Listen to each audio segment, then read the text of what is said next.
Le Real Madrid s'impose 2 buts à 1 dans ce derby madrilène et se qualifie pour la finale de la Super Coupe d'Espagne. Ils vont affronter cette équipe du FC Barcelone ce dimanche. Victoire importante autour, bien évidemment, d'un Valverde qui va ouvrir la mèche et d'un Rodrigo qui va mettre le deuxième but. Et bien évidemment, on a Sorloth qui va réduire la marque. Et malheureusement, cette équipe de l'Atlético ne va pas pouvoir venir à bout. Et pourtant, ils ont bien fini la rencontre. J'ai trouvé que la première mi-temps de la part du Real a été une première mi-temps très bonne, une première mi-temps aboutie. Au bout de la première mi-temps, ils finissent par s'imposer 1 but à 0. Une deuxième mi-temps un peu plus équilibrée, plus en faveur de cette équipe dominée, en faveur de cette équipe de l'Atlético, malgré le but très tôt dans la partie de Rodrigo. On va revenir rapidement par rapport à cela. Une deuxième mi-temps plutôt dominée, il faut le dire, de la part de cette équipe de l'Atlético qui finit bien la rencontre avec les entrants du côté de Diego Simeone. On sait que c'est son âme fatale qui a apporté beaucoup de positivité, beaucoup de choses intéressantes, mais malheureusement, ils ne vont pas pouvoir accrocher le match nul et peut-être se diriger vers la séance de tir au but. Malheureusement, ils vont tomber, cette équipe de l'Atlético, face à cette belle équipe du Real Madrid qui a été emmenée sur le front de l'attaque par un Gonzalo Garcia.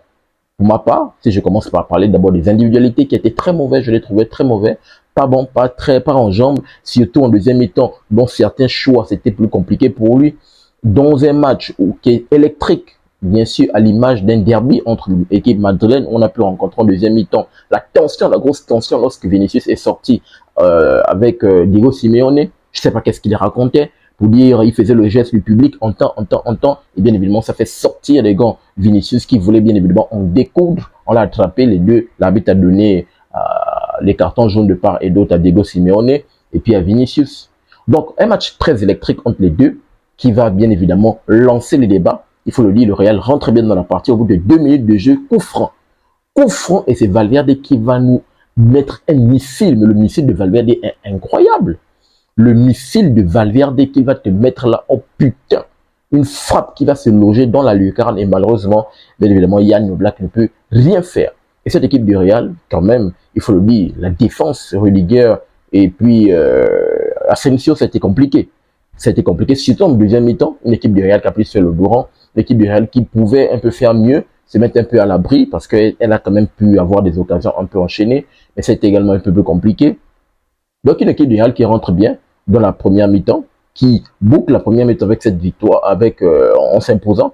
Une deuxième mi-temps, ils reviennent toujours sur les mêmes bases avec un Rodrigo que j'ai trouvé quand même très flamboyant en jambes, parce que le but qu'il va te mettre là, ce but est exceptionnel. C'est une belle passe de Valverde. Valverde, c'est le concret, son côté quand même, il a quand même répondu présent, même s'il y a une action là, il va se faire bouffer par le joueur là, il y a un joueur du côté gauche là, du côté de l'Atlético qui a été hyper intéressant, avec des centres incroyables. Si je vois son nom, je vais me retrouver.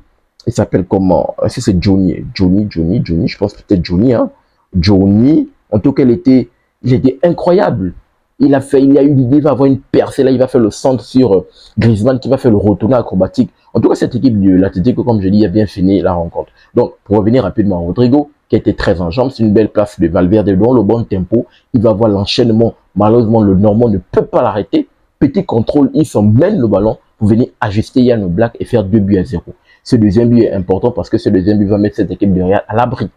Ils vont être à l'abri, mais 3 minutes plus tard, il faut compter sur Sorloth. Sorloth, bien évidemment, un peu plus tôt dans le retour de la mi-temps, on pouvait voir qu'il commençait à prendre un peu le dessus sur la défense madrilène autour d'un Rudiger et Asensio. Il a compris que c'était Asensio le petit poussin. Donc, il a compris que c'était Asensio qui était le point faible aujourd'hui. On pouvait voir le nombre de fois Sorloth qui partait du côté de Asensio pour toujours jouer les ballons de la tête. Et ça va faire mouche au bout de la 58e minute, cette équipe de l'Atlético, juste après le deuxième but du Real.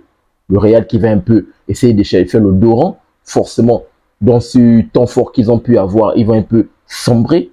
Et sur le côté droit, un très bel enchaînement. Bien évidemment, je pense que c'est Llorente qui remet au petit Giovanni Simeone qui va adresser un très bon centre. Et bien évidemment, c'est Lomo Normand qui monte plus que Asensio qui va, il faut le dire, Asensio défend très mal. Très mal, il va chercher à réclamer une faute, mais non. On a pu voir qu'il n'a pas vraiment joué ce ballon-là avec plus d'intensité. Et pourtant, Courtois comptait sur lui. Malheureusement, il n'a pas pu le faire. On a pu voir Sorloth avec beaucoup de détermination et de hargne. Va venir claquer cette tête et venir réduire le score de 2 buts à 1. Peut-être on aurait pu assister au tournant du match, mais de l'autre côté, Il va falloir compter sur le coaching de la part de Xabi Alonso, parce qu'il va faire rentrer, il va comprendre que son côté gauche est compliqué. Donc, il va faire entrer beaucoup de joueurs à vocation défensive. L'autre côté, il va faire entrer 2 latéraux, Mendy et Franck Garcia, pour complètement boucher le côté gauche. Il va faire sortir les 2 centraux, Rudiger et Asensio, oui, c'est son nom qui m'échappait, Asensio, qui va sortir, et bien évidemment, Tchouaméni, il va redescendre dans la défense centrale. Et de l'autre côté, bien évidemment, on va avoir une défense également avec Areas qui sera là, qui sera présent. Donc, on peut voir qu'une équipe du Real, lorsqu'ils vont encaisser ce deuxième but, ils vont faire le dos rond. L'Atlético va multiplier les occasions, comme j'ai rappelé tout à l'heure, Antoine Griezmann, qui va avoir ses retours acrobatiques. Et de l'autre côté également, il va avoir des occasions enchaînées de la part de Julián Alvarez, qui va également se proposer, ou Almeida qui va également rentrer, qui va essayer, ils vont essayer de tenter pour pouvoir venir boucher, parce que on a pu voir un Real qui était beaucoup défensif. Donc ça va être un peu plus compliqué.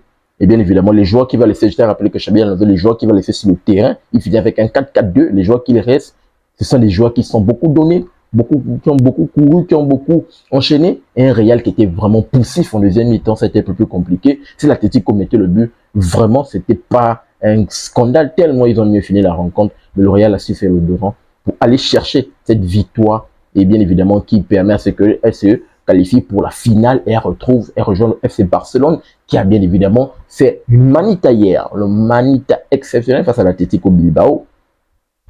Donc ça va être le choc. Ce choc de ce gros classico entre le Barça et le Real pour savoir, pour cette année 2026, qui va déjà remporter son premier trophée. L'année passée, ça tourne en faveur de cette équipe du FC Barcelone. Est-ce que cette année, le Real va pouvoir se venger? On verra ce que ça va donner. Sinon, dans le milieu de terrain, j'ai quand même trouvé un Camavinga très important. Camavinga qui a gratté beaucoup de foot, Camavinga dans ce rôle de numéro 6, surtout lorsque Tchouaméni est descendu. Un Camavinga on peut voir qu'il est quand même très en jambes. Je pense que ça peut être très important dans ces chocs. Un Bellingham également qui a formé un double pivot avec Camavinga qui était intéressant. De l'autre côté, avec l'entrée de Arda Güler, forcément, c'était pour apporter ce petit côté calme un peu dans le milieu du terrain pour poser le pied sur le ballon. La sortie de Vinicius, comme j'ai dit, Gonzalo Garcia qui n'a pas été bon, et Rodrigo qui a été très en jambes. On espère que Rodrigo peut-être pourra s'épanouir. L'absence bien sûr de Kylian Mbappé qui est toujours blessé. Vous me direz dans les commentaires, est-ce qu'il sera présent pour le choc, pour le derby, pour le classico face au Barça? Vous me direz dans les commentaires, je n'ai pas d'infos sur ça. Je pense qu'actuellement, je suis plus tourné sur la CAN. Donc du coup, j'ai pas d'infos vraiment sur cette équipe du Real. On va voir ce que ça va donner. Edin Onsel également qui n'a pas joué. Je check là, il est sur le banc. Il n'a pas joué, bien évidemment. Peut-être Xabi Alonso essayait de le préserver. Ou bien peut-être c'était un choix tactique de la part du coach espagnol.